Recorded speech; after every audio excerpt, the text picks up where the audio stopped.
We are on filmsgonewild.com. My name is John Wildman. We are here at the Big Bear Film Summit.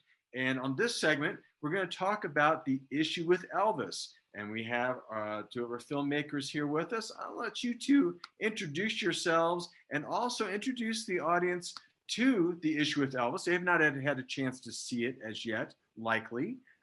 So tell us who you are. Tell us about the film. Absolutely. So my name is Charlotte Wincott, and I'm sitting here with my husband, Jeff Wincott, who was an actor and co-produced the film with me. And I wrote and directed it. It's my first feature. So I'm really excited that anybody's getting to see it, because it's, it's always nerve-wracking to do your sort of first feature and get it out there. You have no idea if people are gonna like it or not. So at least somebody has. so that's wonderful. But I think you had asked me another question, and I forgot what it was. Well, tell us about the issue with Elvis. Introduce our audience to the film. Absolutely. So basically, it is a film with very few characters, and it's set in the mountains in West Virginia, and it's about a fungi biologist who is retired. So I'm actually a neuroscientist, so I know sort of the academic world. So it's basically someone who sort of lives in the mountains. His whole life is centered around science, but he also has a condition, rheumatoid arthritis, and he basically is really up to date on all the scientific literature and all the different components of different fungi that can improve inflammation and can improve autoimmune disorders. So basically, what happens is he's living in the woods. He's a loner, and he runs across a child who's actually a runaway.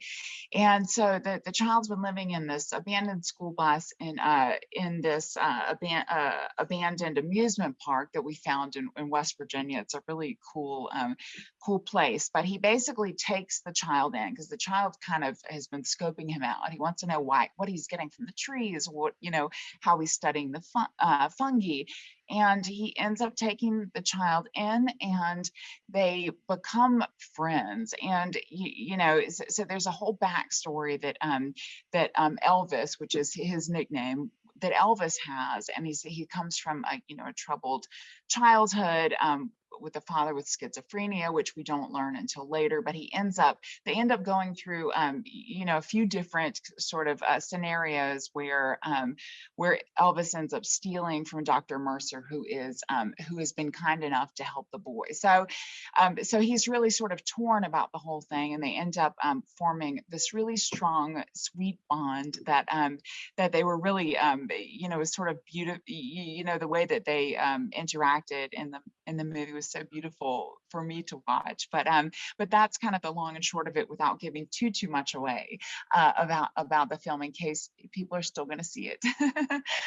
Okay, now I want to start off talking about what I'm assuming was an extensive, year-long casting process to find the two characters in this film. Well, it took so long, and I finally just settled on my husband and my son because that's so hilarious. So basically, we had been, right before the pandemic hit, we had been gearing up to do a first feature that I wrote about bipolar disorder that I wrote a long time ago. We've been trying to put that together for a long time. We were living in New York, and we were getting ready to start, and then COVID hit, had hit New York City. So that got kind of shelved, at least for the short term. And when we ended up moving back to the DC area and the Mid-Atlantic area, and we were doing a lot of hikes through the woods. And, I just started thinking of this story with this, this fungi biologist, and he is obsessed with getting down the different types of fungi. And I just sort of started thinking about it, and I would talk it out loud while I was walking with my husband and son, and we just kind of and we watched First Blood, and I was like, you're gonna look like this. And it sort of just kind of built itself. And then I got a few of my one of my scientist friends who did a voiceover, and we kind of were able to make a pandemic movie, even though we didn't make the bigger movie that we had in mind.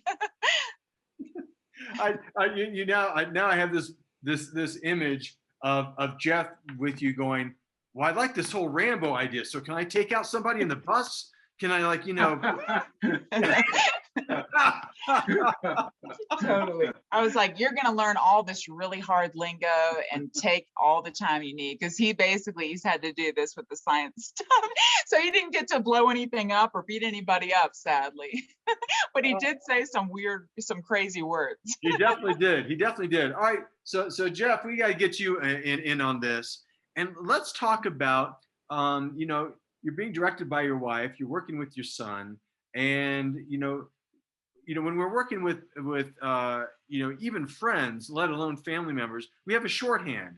We have a communication shorthand, and and sometimes I know when I'm directing someone, I can go, it's like that thing you do. That thing you do, and it's like that, but a little bit lighter, a little bit like 2 degrees lighter or whatever. So talk about the process and communication for you as an actor, trying to pull off the stuff that Charlotte needed and wanted in these scenes. Great question. So the scientific, jargon was not easy, to say the least. It's just not it's not the way I speak. And so learning those words on top of being able to memorize those words was quite a process. The good part was, memorizing lines with my son. So we had this bond, which was great. And when you talk about shorthand, one of the nice things, and the great things that I find, as an actor working with directors, is a trust that you have to have. And so with this situation with my wife, there was a built-in trust immediately. And so that's great that I had that on day one to work with. I felt really comfortable in front of, her, working with her and Wolfgang, which is great because as an actor, I get real nervous. And so when you're nervous, you don't do your best work. And so I wasn't nervous. I was very relaxed, and it's easier to memorize lines and remember your lines. And so there's a trust that I had, as a shorthand with Charlotte, that she knew what was best and what looked good and what was working and what didn't work. And I trusted that process with her. I think she's an incredible visionary. I really do. For someone who hasn't really done a whole lot of this, obviously my first instinct is to get in there and put my 2 cents in. It's like, let me tell you how it works. I've been doing this for, and I'm like, I'm the director. And yeah, Charlotte would say that all the time. She goes, I'm the director. This is my one big chance to say that. And that came up a few times. But well, now, and then the other aspect of this is that, we are told over and over, don't work with kids. Just do not do that. But this is your son. And so, let's talk about, that process, because again, there are different techniques that we use, to find our way to get children, to do the things that we want them to do on screen, to either say lines a certain way, to behave organically or seem like they're behaving organically. Let's talk about, for both of you, actually, how we help steer Wolfgang along here. Well, the truth of it was, he's really natural by nature. Like he just says the line, so he doesn't like try to put a lot into it, which I really like. I like it when people are really just natural and off the cuff. But we gave him, he earned cash money on this, so that's like, for kids when they're buying there are different things for the video games, money talks. It's sadly, but and it worked great. Sadly, so I'm a neuroscientist, so we reward, you're supposed to reward people with different kinds of things. And so when I tell other neuroscientists, it's, we reinforce our son with money. It's like, well, are you the best parent? But whatever is going to be reinforcing for them, whether it's it's, you have the social reinforcers and the good jobs and all of that. He really likes buying these things for his video games, so he got to do that. But he also, I think it was fun for him just to have an adventure with us. I was really proud of him, and so I think it's just to have that kind of opportunity to get to act with his dad. Yeah, and the other thing, and I'll piggyback on top of that, I worked on a film called Kringle Time, and the director said, I know you have, a young son. Would he be interested in doing a couple of lines in the film? And I said, I'll ask him. And so I did, and he said, I'd love to be on set with you, Dad, and work. So that was his first foray into the acting world. And since then, he's done 4 or 5 projects with us. So he's somewhat of a veteran in that regard. But him and I also have an incredible bond as a father-son that we have in real life, that we're able to bring, this comfortability that we have between each other. And like you want to say about a shorthand, we can look at each other and there's things that, we know about each other and where things are going with each other, and we have a rhythm that works real well. And we took that and transcended it and put it on the screen. It was real sweet chemistry at that. I love the image, Charlotte, of you behind the camera with like a World of Warcraft going, do you want this or not? Give me another take. Oh my God, I'm like, you guys don't know your lines. How can I do the 17 other things I'm doing? And then there are really ridiculous hard lines that no one could memorize. So bless Jeff's heart. And then of course, we injected, ice cream into a couple of scenes too. And that helped. Really helps with Wolfgang. Yeah. Well, hold on a second. I'm going to be eating a tub of ice cream in the scene. Okay. Yeah. And in this other scene, you're going to be having an ice cream cone. Oh, wow, this is good. Yeah, that's hilarious. That's hilarious. Okay, now the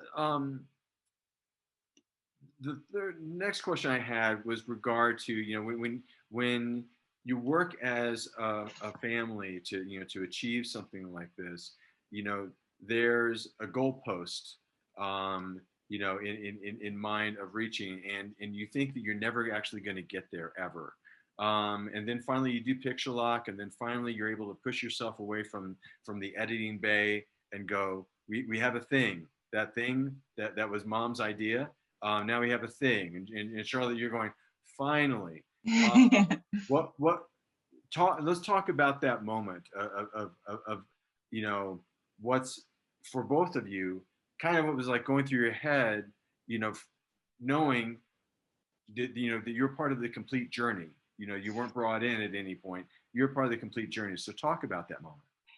No, that's such a good question, and it's very sort of thought-provoking. So, it's like when you start something, if you're only a piece of it, you're just doing the script, or you're just doing, the lighting, or, like you said, you just come in for that moment. So we basically, it's like kind of like, having a baby or something. You start from the very beginning, and you make this thing that you hope that you feel good about it at the end.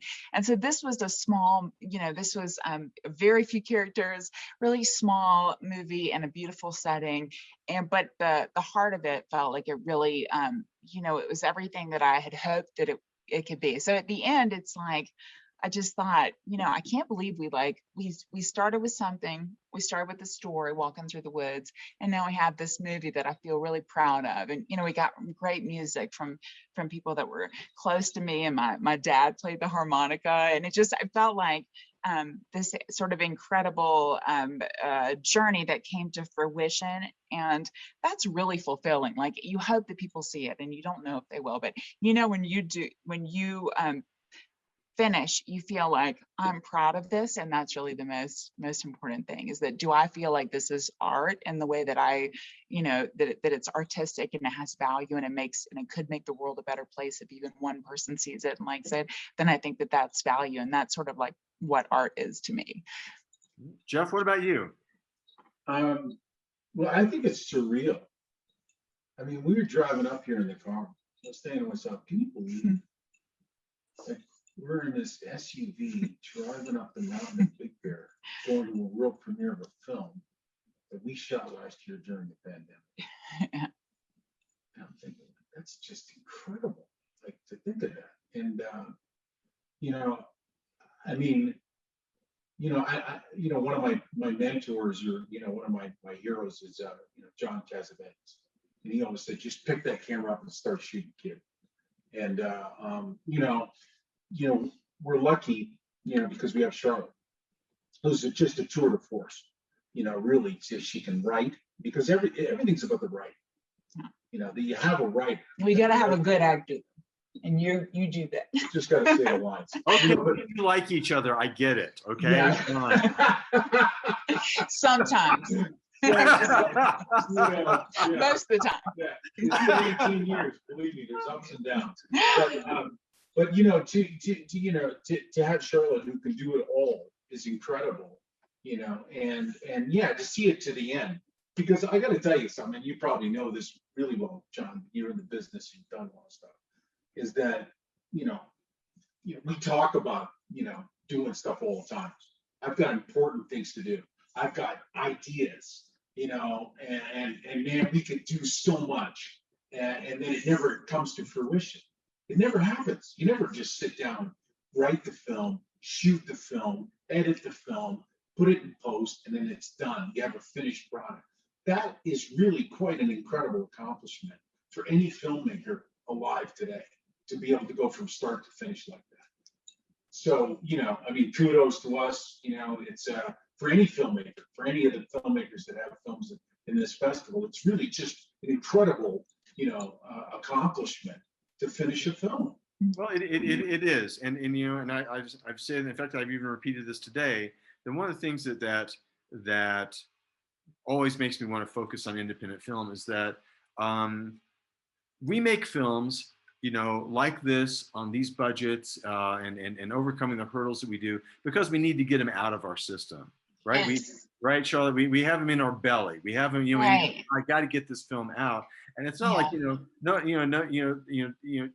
someone hasn't called us and said, all right, we're going to give you this much money. Here's the script, and go out and do it. You're shooting it in May, right? Exactly. And so it's a much different animal. And I mean, I recall the final shot, a feature I made, with my wife, and just the feeling, when we finished that shot of that monkey being off my back of that thing, right? Yeah. And here's the funny part of that story. So we were shooting. It was a long shot. It was and so most of the crew were way off in the distance, and it's just us and the camera person, whatever, behind the camera. And so we finished the shot. We wrapped. That was the martini. We're done. And Justine and my wife and I were like hugging each other, and it's so emotional and what have you. And someone came up to I think up to the AD and goes, gee, and because we were so far away, they couldn't see. They were going, couldn't those two PAs wait until after we finished before they started that stuff? Yeah. Oh my goodness. And because they didn't realize it was us, and we're going, they're married. It's okay. Oh, that's great. That's a great story. That's a great story. So you have a real experience with this sort of getting something that's inside of you, inspire inside of you out, and you finishing it and making, you have to do it to sort of function and go on, as you need to tell these stories that mean so much to you. So it sounds like you've had those experiences in the past as well. Absolutely. And you can tell when you watch films, if there's that thing. And it doesn't mean that they're, like a warm, familial story, issue with Elvis. It doesn't mean even, it could be a sci-fi thing. It could be, a documentary, what have you. But there's something about it. There's something kind of, in, so to speak, in the celluloid that Yes. you can tell if it has that about it. And it just makes all the difference in the world for me. I absolutely agree. I mean, it's something that and if you tell something that you feel like is true to you and is art on your terms, you may or may not have anybody that ever wants to give you money to do it. But if you feel good about it and it's burning inside of you, I think that's such an important thing to make it happen. It sounds like you've done that as well. Absolutely, absolutely. We're going to finish this off with a question that hopefully will not bring discord to your relationship. But the question is for both of you to answer this: popcorn or candy? Jeff, you go first. Popcorn. Candy. Oh, see? Oh, now I'm going to do couple counseling tonight on the red carpet. I know it. Candy. Popcorn, kettle corn. Yeah. All right. We've been talking about the film, The Issue with Elvis. We've been talking with the director, screenwriter, co-producer. She probably also did craft services, Charlotte Wincott. And then we did Jeff Wincott. He's one of the stars of the film and co-producer as well. It's been really great talking to both of you. Thank y'all so much for having us. We're so grateful. Thanks, John. Thanks so much, bud. Thank Absolutely. you. All right.